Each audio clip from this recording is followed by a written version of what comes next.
नमस्कार दोस्तों, स्वागत है हमारे YouTube चैनल द रिएक्शन भैया में। आज हम खान सर के वीडियो पर रिएक्शन करेंगे और देखेंगे कि उन्होंने पाकिस्तान में जब हमारा मिसाइल अटैक हुआ था, अभी 1 महीने पहले गिरा था, तो उन्होंने उस पर एक वीडियो बनाया है और उस जानकारी को देखेंगे कि पाकिस्तान की तरफ से क्या रिएक्शन हुआ था और खान सर ने अपनी तरफ से क्या रिएक्शन दिया था।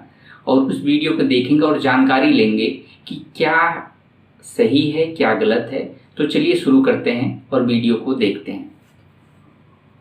जय हिंद। पिछले एक हफ्ते से भारत की ब्रह्मोस मिसाइल पाकिस्तान में जाके हिट कर गई और लोग का कहना है वो जानबूझ की या नहीं की, ये मैटर ही नहीं है। मैटर ये है कि हिट किया क्यों, इसको समझते हैं लोग। देखिए, पाकिस्तान में हमारे यहाँ से ब्रह्मोस मिसाइल जो थी फायर की गई और वो पाकिस्तान में जाके गिर गई थी। और ये गिरी थी जब वहाँ पर, तो वो एक नॉर्मल से जगह पे गिरी थी जिसका नाम था मियाँ चानू। 9 मार्च को ये जाकर यहाँ पर हिट हो गई थी ब्रह्मोस मिसाइल। वहाँ 2-4 गो घर और था, किसी की मृत्यु नहीं हुई, लेकिन अंडर कंस्ट्रक्शन था, उड़ गया घरे दुआर यहाँ पर। वहाँ के लोग डर गए कि आखिर ये हुआ क्या है। तो उसके बाद वहाँ पर जो inter service public relation officer होते हैं, ISPR, कहीं पे भी देखिएगा तो एक PR ऑफिसर होता है, PR पब्लिक रिलेशन। यही लोग सारे लोग पब्लिक से कांटेक्ट करते हैं। जैसे मीडिया वाले को पास भी एक पूरी की पूरी PR टीम होती है। अब किसी मीडिया वाले को मान के हमारा इंटरव्यू लेना है, खान सर का इंटरव्यू, तो उन लोग को क्या पता, वो अपने PR टीम को बोलेंगे कि खान सर का नंबर निकालो, बताओ कहाँ बात करना है। तो PR टीम ही काम करती है। तो हर डिपार्टमेंट का एक PR ऑफिसर होता है, पब्लिक रिलेशन ऑफिसर। वही बताता है क्या हो रहा है क्या नहीं हो रहा है, एक तरह का प्रवक्ता होता है। तो इन्होंने कहा कि हमारी टेरिटरी में एक पता नहीं अनआइडेंटिफाई कोई ऑब्जेक्ट घुस गया, 4 मिनट तक उड़ते रहा, प्रोजेक्टाइल था, वो आया गिर गया, किसी की जान माल की क्षति नहीं हुई है, हमने उसे पूरी रडार में ट्रैक किया, आके वो यहाँ पे गिर गया। हाँ, ये चीज उन्होंने बोला था कि हमारे यहाँ हुआ क्या था गिरा कि था। भारत से मिसाइल लॉन्च किया गया था, लेकिन ये दोनों देशों में विवाद न हो जाए इसलिए भारत सरकार के पहले से एक समझौता है 1999 का। 21 फरवरी 1999 में अटल बिहारी वाजपेयी और नवाज शरीफ के बीच एक लाहौर एग्रीमेंट साइन हुआ था, लाहौर डिक्लेरेशन। इसमें कहा गया था कि अगर दोनों सेनाओं की ओर से अगर कभी भी गलती से कोई मिसाइल या हमला हो जाता है तो वो लोग हॉटलाइन पे बात करके इसका कंफर्मेशन कर देंगे कि जानबूझ के किया गया या गलती से हुआ है, इसकी अवगत करा दिया जाएगा। तो उसके लिए भारत की ओर से हॉटलाइन पे बात करके बता दिया गया पाकिस्तान को 2 दिन बाद कि भैया हमारी ओर से गलती से चला है। अब ये हॉटलाइन क्या होता है? ये हॉटलाइन फोन में कभी रिंग नहीं बजते। आप जैसे मोबाइल में डायल करते हैं किसी को, तो सोच रहा पहले बोलेगा नमस्कार, भारत ने 150 करोड़ कोविड टीकाकरण पार कर लिया, 175 करोड़। ये बहुत बोरिंग है भाई, बहुत बोरिंग है यार। फिक्स होता है, करना कहाँ है, हॉटलाइन होते हैं, उसमें 4-5 नंबर ही, मतलब लिमिटेड नंबर होते हैं, वहीं फोन करना। एक बार फोन करेंगे तो फटाक से वहां लग जाएगा। तो हमेशा इमरजेंसी में होता है। अगर हम कहीं किसी पे फोन पे बात कर रहे हैं और कोई नॉर्मल आदमी हमको कॉल करेगा तो उसको वेटिंग बता देगा, लेकिन अगर हॉटलाइन से कॉल करेगा तो जिससे हम बात कर रहे हो तो उसका फोन कट जाएगा और डायरेक्ट आ जाएगा मेरे पास आदेश। तो ये हॉटलाइन 2 देशों के बीच में होता है। मुख्यमंत्री जब कॉल करते हैं तो हॉटलाइन से कर सकते हैं, प्रधानमंत्री वगैरह। तो हॉटलाइन से भारत सरकार ने उन्हें बता दिया कि ऐसा ऐसा हुआ है। शुरुआत में ये मामला दब गया था, लेकिन पाकिस्तान के लोगों को लगा कि उनकी तो मेरी बेइज्जती हो गई, किसी ने आया पूरा बजा के चला गया, इसकी जांच होनी चाहिए। अब ये भाई साहब ये कर रहे हैं कि इसकी जांच कराएंगे हम, कैसे मिसाइल आया और इससे हमारे देश के अंदर घुस गया। छोटी-छोटी बात ये है ना, मामला तो लेके जाएंगे भारत के ऊपर थोप देते यूएनओ हैं। में, सिक्योरिटी काउंसिल में उठाएंगे, रूस से कहेंगे, चाइना से कहेंगे, इस्लामिक ऑर्गेनाइजेशन के देशों से कहेंगे। इन लोग का कहना है कि यूएनओ तक में ये मामला उठेगा कि आखिर ये मिसाइल आया क्यों। ये गधा पाकिस्तान उसी चाल में फंस गया जिसमें हम इसे फंसाना चाहते थे। हम ये चाहते थे कि पाकिस्तान इस पर बवाल करे और ये मामला इंटरनेशनल हो, लेकिन इन गधों के यहाँ पता नहीं कोई इंटरनेशनल रिलेशन पढ़ाता भी है कि नहीं, इन गधों को कुछ नहीं पता, ये हल्ला कर दिए हैं। एक्चुअल में ये मिस फायर नहीं था, ये डायरेक्ट फायर किया गया था जानबूझ के। हम आपको कुछ प्रूफ देते हैं, आप समझिए क्यों डायरेक्ट फायर किया। जानबूझ के यह मिसाइल जब उड़ती है हरियाणा से, तो यहाँ से लगभग हरियाणा पंजाब के बॉर्डर से 2 मिनट तक इंडिया में रहती है, फिर ये कर्व करके पाकिस्तान में जाती है, 4 मिनट तक ये पाकिस्तान में फ्लाई करती है।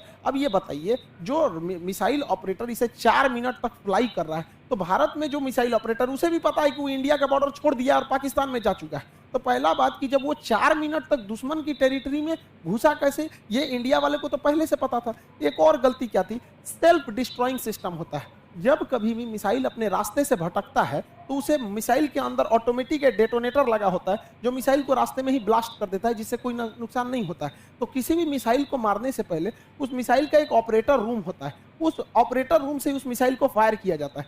फायर करने के बाद वो ऑपरेटर इस मिसाइल को रडार पर देखता है, अगर रास्ता भटकता है तो सेल्फ फायर कर देता है। इस मिसाइल को सेल्फ फायर नहीं किया गया, बल्कि ऑपरेटर चुपचाप देख रहा था, मजा मार रहा था कि घुस गया है पाकिस्तान में चला गया है 124 किलोमीटर तक। तो एक ये दूसरा प्रूफ, 124 और भी कई किलोमीटर। सारे प्रूफ हैं। तो समझिए कैसे ये नक्शा पाकिस्तान ने जारी किया है।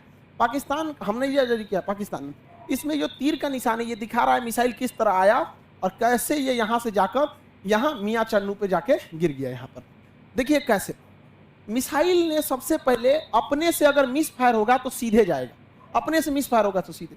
ये टर्न नहीं मार सकता है अपने से, माल फंक्शन की वजह से, गड़बड़ी की वजह से 90 डिग्री का कर्व नहीं मार सकता जब तक उसको पाथ फाइंड नहीं किया गया होगा, पहले से नहीं बताया गया। तो पहला 90 डिग्री टर्न अपने से नहीं मारा गया होगा। दूसरा, इस मिसाइल में कोऑर्डिनेशन फिक्स था। किसी भी मिसाइल को मारने से पहले उसका जीपीएस लोकेशन कोऑर्डिनेशन फिक्स किया जाता है कि यहीं पर जाना है, लेकिन इसमें कोई बारूद नहीं था। देखिए अमूमन यही होता है कि पहले उसमें बारूद यानी वारहेड भरा जाता है, पहले उसमें वारहेड भरा जाता है, तो इसमें वारहेड था नहीं। जब वारहेड भर दिया जाता है तब उस मिसाइल में फीड किया जाता है कि इस मिसाइल को जाना कहाँ है। तो इस मिसाइल में जाना कहाँ है ये फीड कर दिया गया था, और वारहेड नहीं फीड किया गया था। और जाना भी कहाँ है, मियाँ चन्नू पे। यहाँ ना कोई स्ट्रेटेजिक लोकेशन है, ना कोई सेना का स्कूल है, कुछ भी ऐसा नहीं। जानबूझ के भारत ने मिसाइल का वारहेड हटाया कि किसी की जान माल की हानि ना हो, और ऐसे जगह को चुन लिया जहां कोई स्ट्रेटेजिक महत्व नहीं है कि बवाल ना होगा। बस हमें मिसाइल घुसा के बवाल करना था, भयंकर बवाल नहीं कराना था। एक और देखिएगा, इस मिसाइल को अगर देखेंगे तो 104 किलोमीटर से ज्यादा ये भारत में रही है, 124 किलोमीटर गई है, उसके बाद भी ये एक्स्ट्रा गई है। यानी इस मिसाइल की रेंज जो थी वो 290 किलोमीटर ही है। इस मिसाइल की रेंज 290 किलोमीटर, लेकिन ससुराई ब्रह्मोस मिसाइल 320 किलोमीटर कैसे चल गया? लगभग ये 30 से 40 किलोमीटर एक्स्ट्रा चला है। देखिए ये पाकिस्तान का ही नक्शा ही दिखा रहा है कि 33 किलोमीटर एक्स्ट्रा चल गया है। ये बवाल है भैया, रेंज से 33 कैसे? तो कोई भी चीज को फेंकते हैं तो जब रेंज खत्म हो जाता है तो आराम से गिरता है। तो ब्रह्मोस और आगे गया था यहाँ पर। इस दौरान भी इसे सेल्फ डिस्ट्रॉय नहीं किया गया, यानी भारत से बैठ के ऑपरेशन टुकुर टुकुर देख रहा था, जानबूझ के किया गया है इसको। अगला देखिए, और भी ये खुद पाकिस्तान कर रहा है, उसको समझाते हैं। ये उनके ISPR है, inter service public relation, ISPR। समझ में आ गया? ISPR समझो तोरा नहीं पता अभी यहाँ पे। पहला समझाते हैं कि हम उस पर नजर बनाए हुए थे। देखिए इन निकम्मों को, इसके देश में 124 किलोमीटर कोई मिसाइल घुस गई, इसको ये लोग अपने रडार में बस नजर बनाए हुए थे। ये खुद कह रहा है कि हमने बस उसको ट्रैक किया, उसको 124 किलोमीटर, क्योंकि उस मिसाइल की रफ्तार इतनी ज्यादा थी, 3 मैक की थी, कि हम उसे मार के नहीं गिराए। जबकि जब भी कोई एयरफोर्स में कोई दूसरी देश का जहाज या कुछ भी हॉस्टाइल सिचुएशन में कोई चीज एंट्री करता है तो स्टैंडर्ड ऑफ प्रोसीजर SOP जो कहता है कि सबसे पहले उसको मार के गिराओ। इन लोगों ने मारा नहीं वहां पर। 124 किलोमीटर जब ये घुसा है तो कई बड़े शहरों के ऊपर से क्रॉस करके गुजरा है, कई हाई वैल्यू टारगेट को क्रॉस करके गुजरा है। क्या पता वहीं गिर जाता। तो इससे यह साबित हो जाता है कि इनके पास ब्रह्मोस को मार के गिराने की क्षमता है ही नहीं, वरना इतने हाई वैल्यू टारगेट के ऊपर से गया है, वहीं गिर जाता तब क्या होता। इनके पास उतना क्षमता वाला है ही नहीं, इसलिए बड़ी मिसाइल चली गई। बस ये बोलते रहते हैं कि हमारे पास बहुत कुछ है, हम तबाह कर सकते हैं भारत करते रहो ट्रैक। यहाँ से इतना डिग्री कर्व मार के तुम्हारे यहाँ आके गिर गया। पाकिस्तान इसे मार के गिरा भी नहीं सकता, क्योंकि ब्रह्मोस 3 मैक से चलती है। इसके पाकिस्तान के पास चाइनीज रडार है, इन चाइनीज रडार की हेल्प से इनके पास है मिसाइल जो है चाइनीज सबसे HQ7 है, ये 30 से 40 किलोमीटर की दूर की मिसाइलों को मारता है। एक HQ9 है, ये लगभग 150 किलोमीटर मार सकता है। ये दोनों चाइना का है। इस सबको पता नहीं चला कहाँ चल गया यहाँ पे, इन सब किसी काम का नहीं। अब इससे चाइना भी घुस आया है, क्योंकि उसका ऑर्डर दे रखा था। चाइना पूरी दुनिया को ऑर्डर दिया था कि भैया हमारा HQ9 डिफेंस सिस्टम बहुत अच्छा है, ले लो। अब पूरी दुनिया ने उसको ऑर्डर कैंसिल कर दिया। इसे तोरा कोने काम का मिसाइल है, भारत का ब्रह्मोस घुस गया है वहां पर, अभी घुस आया है पाकिस्तान के ऊपर। किसे तो पाकिस्तान इसको कह रहा है तोरा मिसाइल फायर नहीं हुआ तो हम क्या करें। अब फिलीपीन ने ऑर्डर दे दिया था ब्रह्मोस को, अब वियतनाम भी कह रहा है हमको भी चाहिए, इंडोनेशिया कह रहा है हमको भी चाहिए, ताइवान कह रहा है हमको भी चाहिए। अब ब्रह्मोस एकदम जबरदस्त है यहाँ पर। अभी भी किसी को डाउट होता है कि भारत से मिसाइल गलती से छूट गई है, अभी भी मन में डाउट है तो दिमाग लगाइए। हम आपको मिसाइल छूटने के 10 दिन पहले अपना एक वीडियो का छोटा सा क्लिप बना दिखाते हैं, जो यूक्रेन मुद्दे पर बताए थे। उसको जरा ध्यान से देखिए और दिमाग लगाइए, आपको खुद पता चल जाएगा कि भारत ने मिसाइल जानबूझ के मारा था।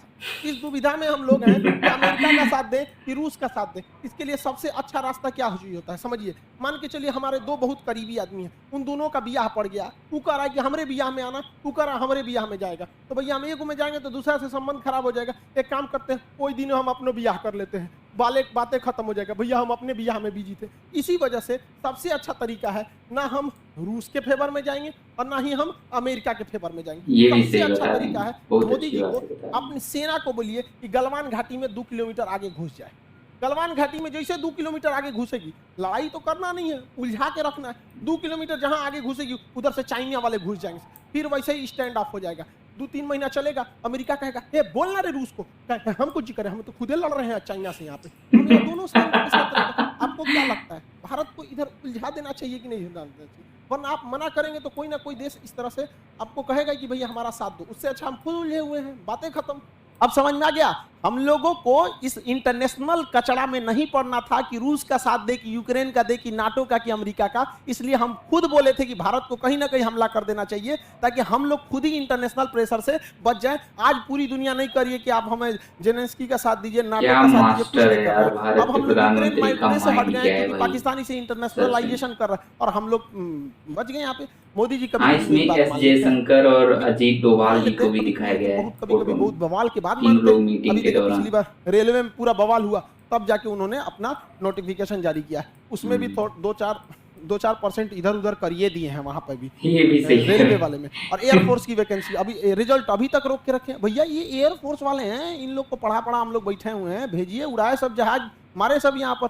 कितना लोग को हम लोग रोक के रखे यहाँ पर, तो कम से कम एयरफोर्स की तो रिजल्ट क्लियर करना चाहिए। मान जाते हैं मोदी जी बतिया, जैसे हमला करने वाला कैसे बोले 10 दिन में मान गए यहाँ पर, तो कभी कभी मानते हैं कभी कभी नहीं मानते। अब पाकिस्तान धमकी दे रहा है कि हम इस मिसाइल का रिवर्स इंजीनियरिंग कर देंगे। दूर बैल कहीं का रिवर्स इंजीनियरिंग करेगा। जब कभी भारत कभी ने मानते हैं, इतना कभी strategy कभी बना नहीं के मारा मानते था, मोदी। तो देखिए रिवर्स इंजीनियरिंग में जहाज का मेन चीज क्या होता है, उसका इंजन। पूरा इंजन तबाह हो गया, इंजन पूरी तरह तबाह हो गया। जो सीकर होता है, जो रडार होता है आगे, वो जहाज के अगवे लगा रहता है, वो थुथुर में पूरी तरह से उधिया गया है यहाँ पर। इसका जो सॉफ्टवेयर है, बिना सॉफ्टवेयर का जहाज उड़बे नहीं करता है, बिना सॉफ्टवेयर का मिसाइल नहीं उड़ सकता है, मोबाइल काम ही नहीं करता बिना सॉफ्टवेयर के। इनके सॉफ्टवेयर कहाँ है? तो अभी भी मिसाइल को देखिए, मिसाइल अपने से डिस्ट्रॉय नहीं हुई है, जानबूझ के इसे छोड़ा गया। तो पाकिस्तान कर रहा है, ये किस धातु का बना है ये हम पता कर लेंगे। रे ससुरा लोल, अगर तुम ये पता कर लेगा किस धातु का है, तो तुम अभी तक बना चुका रहता कि किस धातु का है। धातु पता करके बता, इंटरनेट पे मिलता है, हमरा से पूछ लियो, आके हमसे पूछ लियो। केमिस्ट्री में जब मेटलर्जी चैप्टर पढ़ाएंगे ना, धातु कर्म चैप्टर पढ़ाएंगे, धातु शोधन, सांद्रण, निस्तापन, भंजन, वहीं बता देंगे मेटलर्जी में तुमको। ब्रह्मोस का खोजेंगे लोग, कौन चीज बचल है ब्रह्मोस में? कुछ नहीं मिलने वाला है। लेकिन हाँ, ये बवाल कहेगा हमने ब्रह्मोस का कॉपी बना लिया, अमेरिका के टॉमहॉक का हमने कॉपी किया था, हमने कॉपी बना लिया। क्या एक्टिंग करके बताते हैं भाई, यही मजा आता है खान सर का। इंजीनियरिंग होती है इसके अंदर। आपका आगे का जो रैमजेट इंजन है ये बर्बाद हो चुका है, फ्यूल सिस्टम बर्बाद हो चुका है, प्रोपल्सन सिस्टम बर्बाद हो चुका है, नेविगेशन सिस्टम बर्बाद हो चुका है। खाली खोपड़िया मिलेगा तो ये बना लेंगे मिसाइल। यहाँ पर गुलेल बनाना है, देख के बना लेंगे, लोल कहीं के यहाँ पर मिसाइल बना लेंगे। और तुम बना, भारत के पास पहले मिसाइल बनाने के बाद परीक्षण केंद्र जो था वो पोखरण में था, यहाँ परीक्षण करते थे, चांदीपुर में परीक्षण करते थे, व्हीलर द्वीप जिसका नाम कलाम द्वीप है उड़ीसा का, इसे करते थे। फिर नया जो था कर्नाटक के चित्रदुर्ग में परीक्षण करते थे। 4 जगह हम लोग का परीक्षण केंद्र था। अभी नया 5वां परीक्षण केंद्र खुल गया है पाकिस्तान। अब हम लोग हमेशा कभी कभी इधर परीक्षण करते रहेंगे ब्रह्मोस वगैरह का। और पाकिस्तान का नया सबमरीन ब्रह्मोस जो है वो नेवी से तो मार ही सकता है, एयरफोर्स से मार ही सकता है, जमीन वाला तो अभी ये मार के गया है। इसका नया खतरनाक वर्जन ब्रह्मोस 2 आ रहा है जो 800 किलोमीटर मारेगा। यानी पाकिस्तान में बैठे बैठे पाकिस्तान हेल के, अफगानिस्तान है के, कजाकिस्तान चल जाएगा वहां पर। ब्रह्मोस 2 आ रहा है, इसका बाप है ब्रह्मोस। अभी इसी से नहीं लड़ पाए तो दादा आ रहा है। दूसरा ब्रह्मोस NG आ रहा है, बहुत हल्का रहेगा और बहुत दूर तक मारेगा। तो तुम ससुरे, एक तो तुम्हारे बाप के बस की बात है नहीं रिवर्स इंजीनियरिंग, क्योंकि बचा ही कहाँ है। अगर उस तरह से देखिएगा तो हम तो वियतनाम को, फिलीपीन को बेचे हैं, वही बना ले रिवर्स इंजीनियरिंग। रिवर्स इंजीनियरिंग इतना आसान है तो हम लोग राफेल खरीद के लाए हैं, नहीं बन जाएगा। तुम्हारा रिवर्स इंजीनियरिंग इतना तगड़ा है तो अमेरिका से तुम F-16 जहाज खरीदे हो, तुम उसको 20 साल से उड़ा रहे हो। अब बैल आज तक तुम अपने जहाज J-17 का एक तो इंजन नहीं बना पाए, कौन सी रिवर्स इंजीनियरिंग करते हो? मनोवैज्ञानिक दबाव बनाओगे कि हमारे पास ब्रह्मोस 2 आ गया, ब्रह्मोस का कॉपी आ गया है, बस का कुछ नहीं है। ये बस मेकअप करेगा, चौथे शादी की तैयारी करेगा। ये आंटी जी खैर चाचा है, कोई बात नहीं, हम क्या करेंगे। बैल कहीं का, तुम सुधर जाओ, ऐसा कुछ नहीं होने वाला है यहाँ पर। इसलिए रिवर्स इंजीनियरिंग नहीं हो पाएगी। इसको 1 साल से हम समझा रहे हैं, नहीं समझ पा रहे हैं यहाँ पर। इससे कोई रिवर्स इंजीनियरिंग नहीं होगी। अब आप समझ गए होंगे भारत ने जानबूझ के मारा था यहां पर ब्रह्मोस, इसी बहाने ब्रह्मोस का सक्सेस भी हो गया, डिमांड भी बढ़ गया।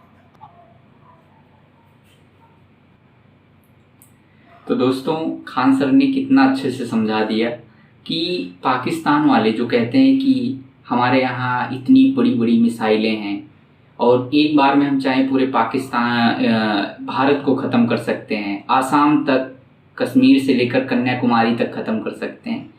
बस वो बोलते रहते हैं कि हमारे पास इतना सब कुछ है। खासकर वो चाइना से लेकर आते हैं, अमेरिका से भी लेकर आते हैं वही सामान जो अमेरिका यूज कर चुका होता है, दे देता है कि ले जाओ अपने भारत में। थोड़ा भड़काने के लिए काम आए, थोड़ा डराने के लिए उनको काम आता है। वहाँ के मंत्री लोग बस बोलते रहते हैं आप सब, लेकिन मायने ये रखता है कि भारत के पास क्या है। भारत के पास बहुत कुछ है। अगर एक छोटी सी ब्रह्मोस मिसाइल जाके कुछ किलोमीटर तक रेंज में उनको हड़कंप मचा सकता है, तो आप एक जानकारी आपको हो जाएगी कि भारत के पास ताकत कितनी है।